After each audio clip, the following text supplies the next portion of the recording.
नमस्कार, आप देख रहे हैं देशवा न्यूज और मैं हूं कुमार कौशिक। हमारे साथ हमारे सहयोगी धीरज परासर है और कैमरे पर मुन्ना शर्मा जी हैं। हम लोग सावनी यात्रा के दौरान श्री दक्षेश्वर महादेव मंदिर में आए हुए हैं। आप देख सकते हैं श्री दक्षेश्वर महादेव मंदिर, जहां पर हम लोग आए हुए हैं। कहा जाता है कि ये माँ सती का मायका है।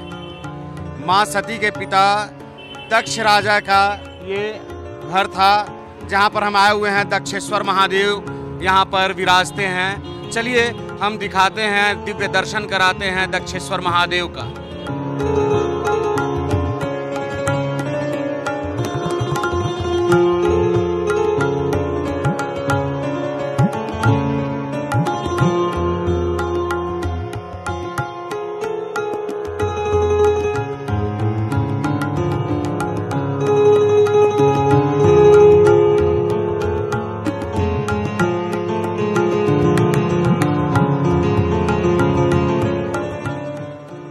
तो दोस्तों, हम अभी राजा दक्ष के प्रांगण स्थित महादक्षेश्वर महादेव जी के सामने बैठे हुए हैं और हमारे सामने महाराज जी हैं, डॉक्टर बाबा। तो बाबा जी हम लोगों को यहाँ के महत्व के बारे में बताएंगे, क्या महत्व है और कैसे इस मंदिर की स्थापना हुई, कैसे महादेव यहाँ पर आए, क्या कुछ हुआ, हम जानते हैं। और आप भी देखिए देशवा न्यूज़ के माध्यम से। जी नमस्कार। ये भगवान दक्षेश्वर महादेव का मंदिर है। भगवान दक्षेश्वर के नाम से भगवान महादेव को जाना जाता है। दक्ष, राजा दक्ष ब्रह्मा के पहले मानस पुत्र, सबसे बड़े पुत्र थे और इस धरती के सबसे पहले राजा थे। राजा दक्ष की 27 कन्याएं थी, उनमें सती सबसे बड़ी थी। उन 27 कन्याओं का 27 नक्षत्रों के नाम से जानी जाती हैं। हमारी हिंदू मैथोलॉजी में, हमारे धर्मशास्त्रों में 27 नक्षत्र हैं। उन नक्षत्रों के नाम से उनकी लड़कियां थीं, जिनका विवाह चंद्रमा और अन्य ग्रहों के साथ में हो गया। किंतु सती का विवाह भगवान शंकर से हुआ।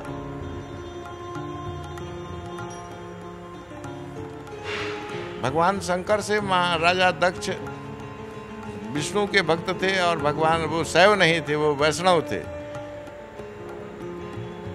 और वैष्णव होने के कारण उनको शैव संप्रदाय से या शिव से थोड़ा ईर्ष्या थी, जिसके कारण वो शिव को, अपने दामाद को सती के साथ पसंद नहीं करते थे और भगवान शिव के बारे में अनर्गल वार्तालाप किया करते थे।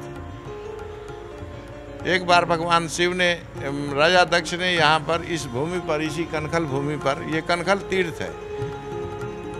हमारे पंचांग में जो तीर्थों का वर्णन है उसमें कनखल तीर्थ है, एक शब्द आता है, कनखल तीर्थ है। गंगा तीर है, गंगा जी के तट पर कनखल नाम के तीर्थ में भगवान शिव की, राजा दक्ष की नगरी थी कनखल। ऐसा शिव पुराण में या अन्य पुराणों में, हमारे हिंदू वेद पुराणों में वर्णित है कि ये कनखल भूमि पवित्र भूमि है और यह तीर्थ है। इस तीर्थ में ही ब्रह्मा जी के प्रथम पुत्र के द्वारा सृष्टि की प्रथम रचना यहीं से प्रारंभ की गई। उस क्रम में भगवान शिव और सती का दुनिया में प्रथम विवाह भगवान और शिव और सती का ही हुआ। इसके पूर्व किसी का विवाह नहीं हुआ था। न राजा दक्ष का विवाह हुआ था, न ब्रह्मा का विवाह हुआ था, न विष्णु का विवाह हुआ था। ओनली प्रथम विवाह इस सृष्टि का भगवान शिव और सती का हुआ। इसी के कारण हिंदू में, दुनिया के सभी धर्म के लोग शिव और सती के विवाह के कारण ही उसी पद्धति को फॉलो करके चले आ रहे हैं। कोई हिंदू बन जाए चाहे मुसलमान बन जाए, पद्धतियाँ वही फॉलो करते हैं। शादियाँ होती हैं जी, सबके धर्मों में शादियाँ हैं, क्योंकि शिव और शिवमय ही दुनिया है। ये ब्रह्म शिवमय सृष्टि है। इस सृष्टि का संचालन भगवान करते हैं और ये प्रूव है इस चीज का कि शिवमय हूँ मैं, सब जगह व्याप्त हूँ। हिंदू हो चाहे मुसलमान हो, चाहे पादरी हो, चाहे ईसाई हो, चाहे जैन हो, कोई हो, एनीबडी, सभी सृजन करते हैं। जी, मैं ही हूँ इस सृष्टि का, हम हैं शिवो हम। इस सृष्टि का संचालन मैं ही करता हूँ। तो भगवान शिव यहीं से सृष्टि का, भगवान राजा दक्ष ने जब यज्ञ किया तो चूंकि वो वैष्णव थे और शिव से चिढ़ते थे, इसलिए भगवान शिव को उन्होंने आमंत्रित नहीं किया। शिव उनके दामाद थे फिर भी उन्होंने भगवान शिव को अपने यज्ञ में आमंत्रण नहीं दिया। सभी ऋषि मुनियों, विष्णु, ब्रह्मा इत्यादि देवी देवताओं, इंद्र, इंद्रादि सभी को बुलाया, किंतु शिव जी को नहीं बुलाया।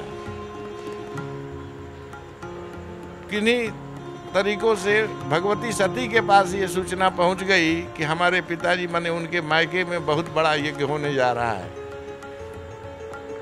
तो सती बिना बुलाए ही पिता के घर आने के लिए तैयार होने लगी, जबकि उनको आमंत्रण नहीं था। इस स्थिति में भगवान शिव ने उन्हें मना किया कि बिना बुलाए किसी के घर नहीं जाना चाहिए, चाहे वो पिता का घर ही क्यों ना हो। जब तक वो बुलाते नहीं हैं उनके घर नहीं जाना चाहिए। सिर्फ भगवान के घर बिना बुलाए जाना चाहिए। दुनिया में और किसी के भी घर बिना बुलाए हुए आगंतुक बन के नहीं जाना चाहिए। बहुत समझाया शिव ने सती को, मगर सती की समझ में पितृमोह के कारण ये बात नहीं आई कि मुझे वहां नहीं जाना चाहिए। और शिव से जिद करके उनने कनखल आने की जिद की और कनखल आई। यहाँ आने के बाद सती ने देखा कि सभी देवी देवता यहाँ पर उपस्थित हैं, इंद्रादि, ब्रह्मा, विष्णु सब लोग उपस्थित हैं, सबका आसन लगा हुआ है, किंतु शंकर जी का आसन नहीं लगा हुआ है। तो सती इस घर की लड़की थी, तो उनने अपने पिता से पूछा कि पिताजी हमारे भगवान महादेव का आसन नहीं लगा है, इतना बड़ा यज्ञ है, बिना महादेव के यज्ञ कैसे पूर्ण होगा। तो राजा दक्ष क्रोधित हो गए कि तुमको यहाँ किसने बुलाया है उपदेश देने के लिए, हमने तुम्हें बुलाया नहीं था, तुम क्यों आई हमारे यहाँ, तुम जाओ उसी पाखंडी अघोरी के साथ में रहो, क्या करने यहाँ आई हो। इस प्रकार पिता पुत्री में बहस शुरू हो गई, वार्तालाप शुरू हुआ। ये वार्तालाप धीरे धीरे बढ़ता गया।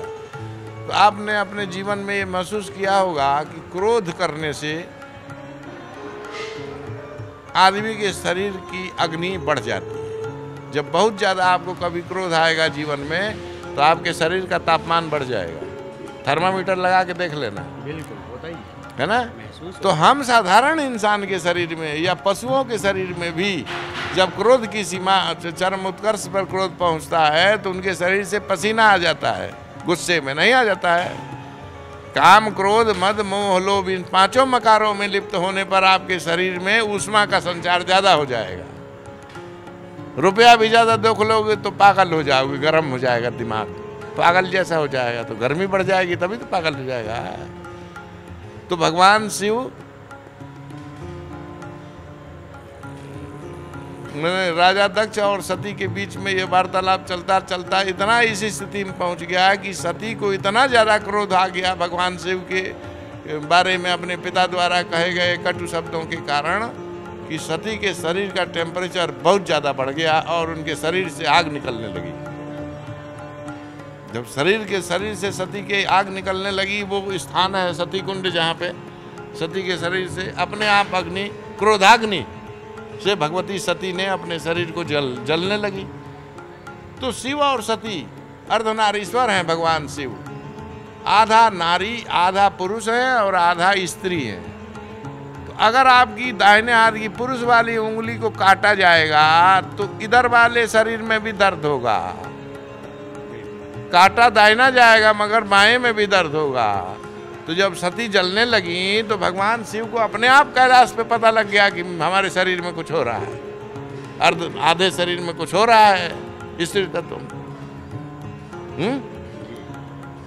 इधर जब शरीर सती का जलने लगा तो यहाँ पूरे यज्ञ भवन में, यहाँ कनखल में हाहाकार मच गया, यज्ञ विध्वंस हो गया। शरीर मनुष्य ही जलने लगा यज्ञ सर्वप्रथम, और घर की सबसे बड़ी पुत्री ही जलने लगी, भगवान शिव की पत्नी। तो यज्ञ तो विध्वंस होना ही है। तो राजा दक्ष, सभी देवता, नंदी बंदी, सब जितने गण थे महादेव के आए थे जो भगवती सती के साथ में, नंदी ने राजा दक्ष को श्राप दे दिया कि हे राजा दक्ष, तू पशु तुल्य है, इसलिए तुझे मैं श्राप देता हूँ कि आने वाले जीवन में तू पशु जैसा ही जीवन, मनुष्य होते हुए भी पशु जैसा जीवन जिएगा। नंदी ने श्राप दे दिया राजा दक्ष को। इसी समय भगवान शिव ने अपने क्रोध में, भगवान शिव को अब क्रोध आ गया। अभी तो ये सती को आया तो आग निकलने लगी, अब दूसरा महादेव को आ गया, है ना। तो भगवान ने डमरू बजा दिया वहाँ खड़े हो कैलाश पर, अपने शरीर की, है ना, और जटा उखाड़ दी अपने। इतना क्रोध आतुर होगा कि अपने बाल उखाड़ लिए उन्होंने। में गुस्से में, और बाल उखाड़ के एक जटा उनने पत्थर पे कैलाश पर्वत पे पटक दिया। उस जटा के पटकने से वीरभद्र पैदा हो गए। भगवान शिव का दुनिया के जितने देवी देवता हैं धरती पे, उनका सभियों के पास जो जो हथियार है, उन हथियारों का इंचार्ज है वीरभद्र। कृष्ण के पास सुदर्शन चक्र है, वो भी शिव ने वीरभद्र से लेके दिया होगा। जिसके पास भी जो आयुध है, इन सब का सेनापति भगवान शिव का सेनापति हैं भगवान वीरभद्र। वो भगवान शिव का ही अंश है। जैसे भगवान हनुमान भगवान शिव का ही अंश है, वैसे ही वीरभद्र भी शिव का ही अंश है। तो अब जैसे कई जगह ऐसी स्थिति आती है कि मैं यहाँ का व्यवस्थापक मालिक हूँ, इतने बड़े मठ का महंत हूँ, तो मैं मारपीट करने नहीं जाता हूँ। मेरे किसी आदमी को कह देता हूँ कि मिश्रा जी उसको मारो 2 थप्पड़, तो मेरा आदमी मार देता है। ठीक वैसे ही भगवान शिव ने स्वयं न जाते हुए क्रोधाग्नि को थोड़ा शांत करते हुए वीरभद्र को आदेश दिया कि जाओ राजा दक्ष का यज्ञ विध्वंस कर दो। जो भी बीच में आए उसको कहे खेल खत्म। ब्रह्मा विष्णु इंद्र आदि जो भी देवी देवता बीच में आए उसको छोड़ना नहीं। आदेश भगवान शिव का पाके वीरभद्र पूरी पावर के साथ में कनखल में उपस्थित हो गया। राजा के सैनिकों ने वीरभद्र का मुकाबला किया। 10 मिनट में, आधे घंटे में सब साफ। बढ़ते बढ़ते वीरभद्र यहाँ इस भूमि पे जहाँ राजा दक्ष का सिंहासन था वहाँ तक पहुँच गए। विष्णु भगवान भी भाग गए, जो यज्ञ रक्षक थे, जो विष्णु रक्षक थे दक्ष के, वो भी भाग गए वीरभद्र को देख के। ब्रह्मा जी भी भाग गए, सब कोई भाग गए, सबने पलायन कर। हाँ, देखा कि वीरभद्र रौद्र रूप में है, सब संहार कर देगा पूरी दुनिया का। महादेव का आदेश है? और राजा के सभी सैनिकों को वीरभद्र ने मार दिया है। तब राजा दक्ष स्वयं युद्ध करने के लिए वीरभद्र से आए। क्रोध में इतना वीरभद्र और राजा दक्ष के आपसी युद्ध में वीरभद्र को इतना ज्यादा क्रोध आ गया कि उसने शस्त्र का प्रयोग नहीं किया, किंतु राजा दक्ष का मस्तक उखाड़ दिया, हाथों से पकड़ के उस जगह से मस्तक को, है ना, ऐसे उखाड़ दिया। उखाड़ के उस मस्तक को हवन कुंड में डाल दिया। जहाँ हवन कुंड बना हुआ था, हवन शुरू हो गया था, उस हवन कुंड में जलती हुई अग्नि में उस सर को डाल दिया। अब राजा दक्ष गिर गए धड़। किंतु राजा दक्ष को ब्रह्मा जी ने वरदान दिया था अमर होने का। जब उनका जन्म हुआ था, जब वो राजा बनाए जा रहे थे, तो ब्रह्मा इन सभी देवताओं ने एक एक वरदान दिया था। ब्रह्मा ने उन्हें अमरत्व का वरदान दिया था कि तुम मरोगे नहीं। तो ब्रह्मा राव वो सर तो फेंक दिया, अब धड़ जिंदा था,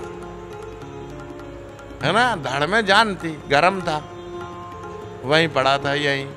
तब सब लोग रो रहे थे, उनकी पत्नी राजा दक्ष की, ये वो जो भी थे सब लोग रो रहे थे घर में। यहाँ महल में कोहराम मचा हुआ था। तब सब ने विष्णु जी से सलाह मांगी कि क्या करें प्रभु, ब्रह्मा विष्णु से। तो उन्होंने कहा कि देवगुरु बृहस्पति से बात करते हैं। तो देवगुरु बृहस्पति से बात की गई। तो ये देवताओं के गुरु ने सलाह दी कि भगवान विष्णु को महालक्ष्मी के साथ में भगवान शिव से स्तुति अनुनय विनय मेरे साथ चल के करें, तब जाके कहीं शिव मान सकते हैं। तब महालक्ष्मी, देवगुरु बृहस्पति और भगवान विष्णु ये लोग गए भगवान शिव के कैलाश पे, है ना, और वहाँ जाके भगवान शिव के चरणों में गिर गए कि प्रभु दीनानाथ ऐसा ऐसा हाल है और राजा दक्ष वहीं कटे हुए पड़े हुए हैं, है ना, अब आप भी कुछ कर सकते हो।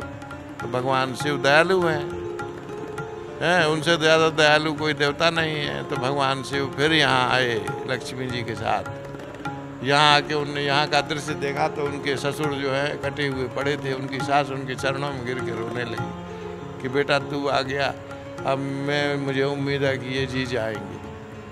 भगवान शिव ने फिर वीरभद्र को आदेश दिया कि तुमने इनका मस्तक उखाड़ के फेंक दिया है, इसलिए तुम किसी जीव का मस्तक उखाड़ के लाओ।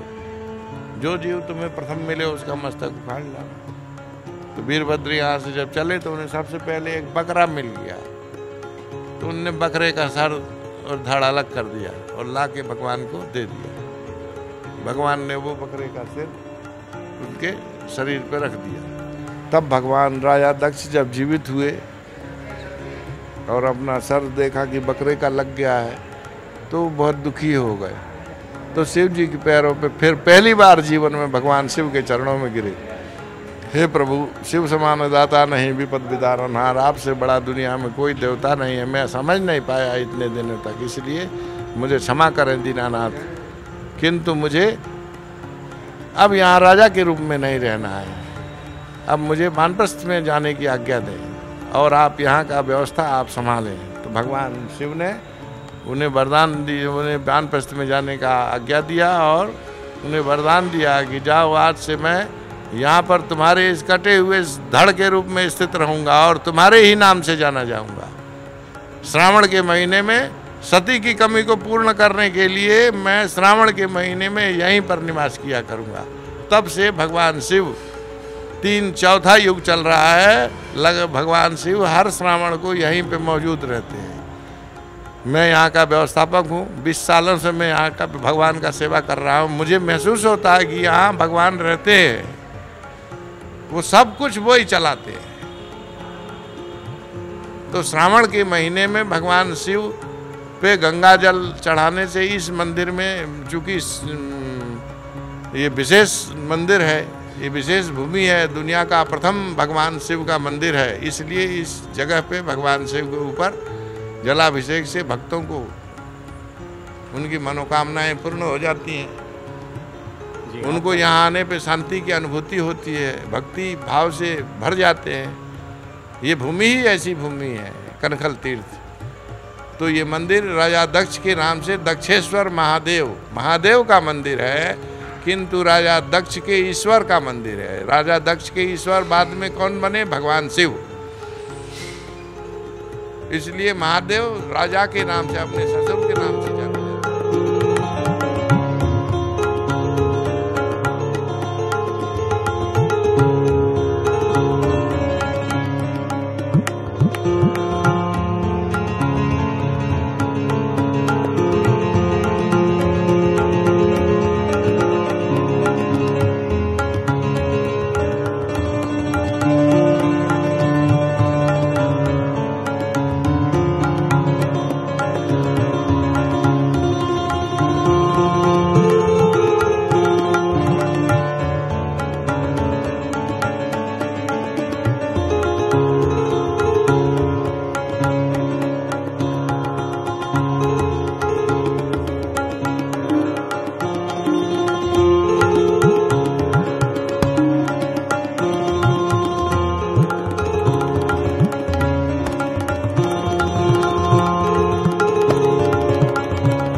तो श्रावणी यात्रा के दौरान हम लोग कनखल स्थित दक्षिणेश्वर महादेव मंदिर में हैं और महाराज जी ने आप लोगों को बताया कि क्या महत्व है इस मंदिर का। दक्षेश्वर महादेव, आखिरकार महादेव जी दक्षेश्वर महादेव कैसे बन गए? माँ सती जब यहाँ पर भस्म हो गई और तब महादेव जी जो हैं वो दक्षेश्वर महादेव बने।